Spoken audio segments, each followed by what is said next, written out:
Greetings on this Holy Saturday of the Easter Sunday weekend as we celebrate Christ's resurrection. I have some thoughts on the problem of evil and how Christ's resurrection solves it, and also the mystery of why God is so hidden. As I've been renovating my home, it's still a work in progress. This is the master bedroom, and it's been slow progress, and that's partly why you haven't been seeing me doing a lot of YouTubes. I've been focusing on this. I reflected on the show Flip or Flop, and in the show Flip or Flop, or shows like it, you see this couple that will go and search for a wreck of a house and then remodel it and make it something beautiful. And that is the attraction of the show, is to take something that is awful and to redeem it. It is glory and honor to the renovators, the house flippers, so to speak. God is honored and glorified to take our wretched lives and make something beautiful of it. Probably the epitome of that was the thief on the cross. Here's the man who's now living out the last hours of his life. Not a lot to be proud of. He's despised. He's a thief. He's dying in agony and in disgrace. Jesus says, "Today you'll be with me in paradise." And so the question arises, why did God allow all this mess to begin with? But consider first off, isn't it an opportunity that when something is bad, to redeem it, just like flipping a house or taking someone's wretched life and healing it and making it something wonderful? So the mystery of why God allowed evil is almost for the very, I would just suppose, for the reason that beautiful fairy tales must have a villain in it and some tragedy and challenges. Like the story of Snow White, you take away the evil queen, you take away Snow White's death and her rising from the dead, the story loses its beauty. It's beautiful because the author of the story allowed evil to happen and showed that in the end the beloved characters can be redeemed. And I think that is the story of Christ's resurrection, the story of the Christian faith. And let me show, this is embarrassing. This room that you're seeing on the screen is still in the middle of renovation, but let me show you what it looked like before. It was a storage room that we had.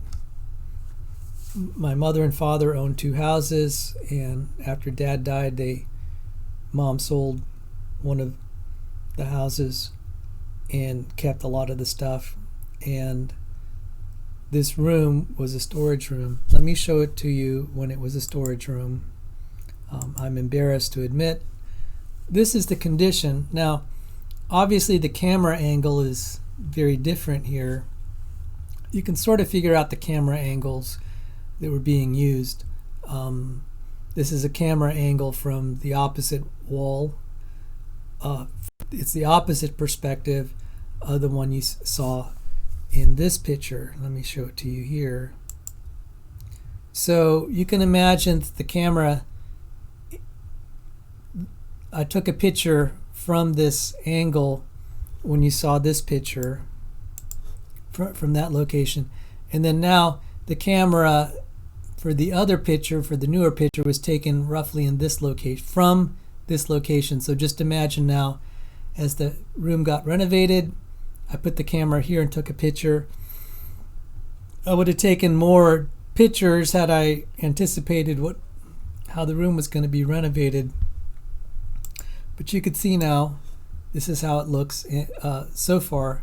I still have to work on the baseboards, lay down some flooring. There's some finishing work to do still. Last week some of you saw me on the Evidence Reasons Academy working on a light switch in this area. So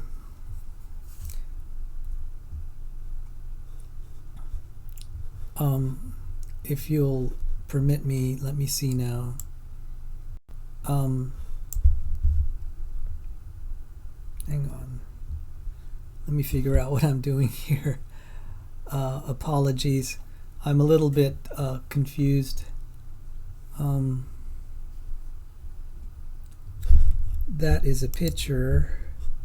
Yes, sorry. So the point is that I began to feel, wow, this is a way to show, to show what a wonderful thing you can do. It makes you feel good when you can redeem something, and it makes God feel good, so to speak. He's glorified that he can take something that's wretched and make it something beautiful. It's not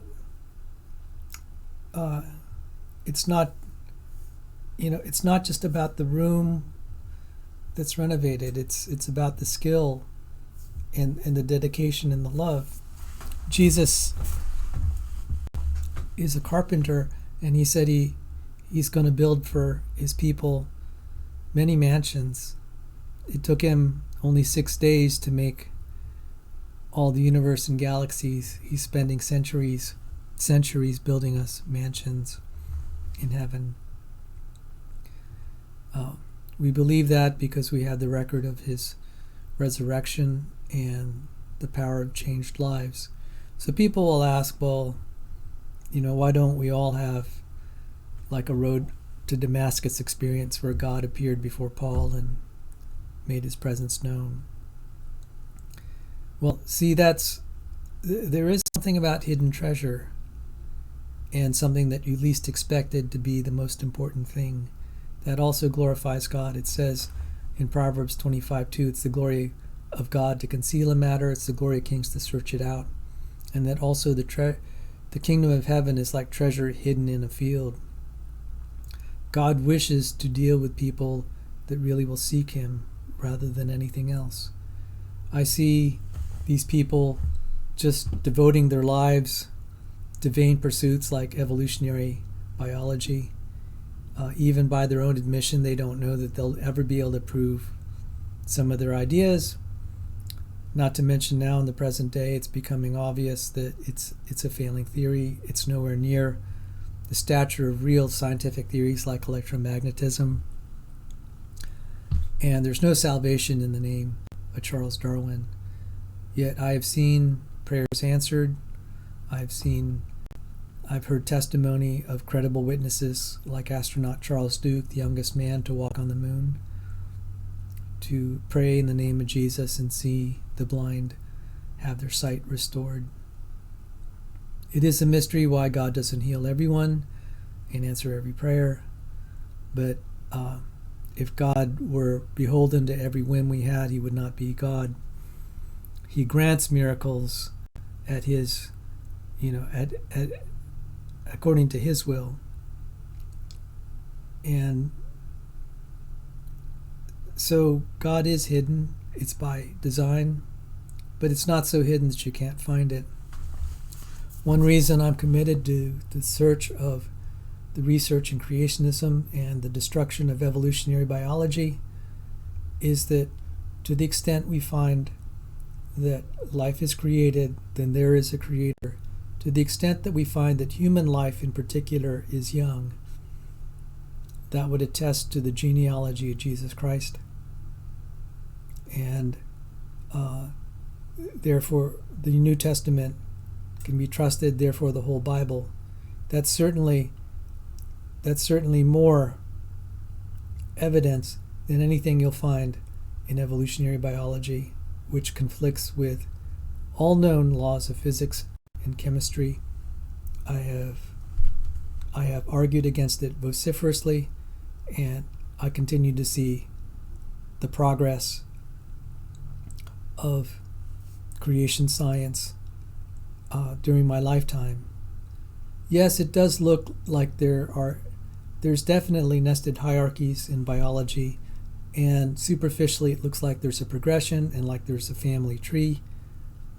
But just like seeing a bent pencil in water, a straight pencil in water looking bent, sometimes superficial appearances can be deceiving. I've come to realize that, especially if life is young, the nested hierarchy reflects a created design to help us understand our own biology. And this deals with model organisms. This is a very in-depth talk.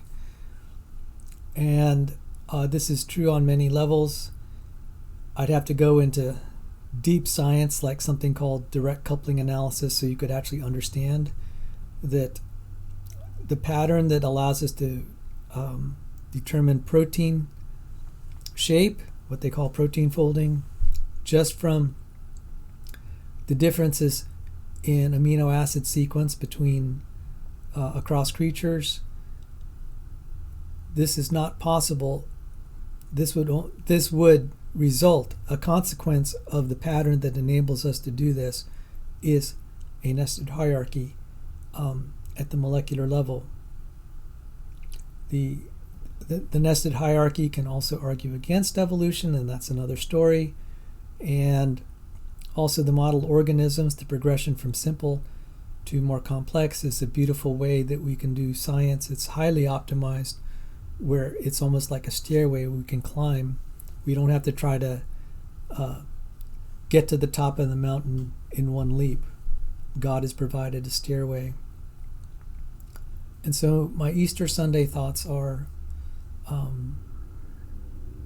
yes, we would like to have more evidence and reassurance. That's natural, that Jesus is there, that he rose from the dead. But we get little pieces and fragments there. And I would say that God is testing people. The very same people that keep demanding all this evidence, you realize they're walking on faith and very little proof, and sometimes no proof. And having at least a little evidence is better than none at all. Atheists have no basis for morality or valuation or purpose except their own whims. There's no scientific experiment that will tell them how to live their life or what is right or wrong. They just assume, which is a faith statement with absolutely zero proof. Whereas, at least with a Christian God, we have evidence life is created, therefore there's a creator, therefore it's reasonable to say there's a lawgiver. The world is intelligently designed, but also cursed. The Christian belief is like in the story of Snow White, that all the bad has happened, is happening, but in the end, Snow White, as she did in the fairy tale, rises from the dead. The Christian hope is that we, the Christians, the believers, the church collectively, which is known as the bride of Christ, will one day be resurrected, and we will live truly happily ever after. Yes, we would like to have more proof, but as I've studied archaeology and history and studied the changed lives and answered prayers, I've studied creation science, found evidence that life is both created and especially human life is young. These are good enough circumstantial evidences for me to believe in the resurrection of Jesus Christ. And with the resurrection of Jesus Christ, there is hope, and that's what we celebrate on Easter Sunday. So now I'm going to say goodbye from this room here. Let me just change the look, and I'll say goodbye from that room and wish you all a happy Easter.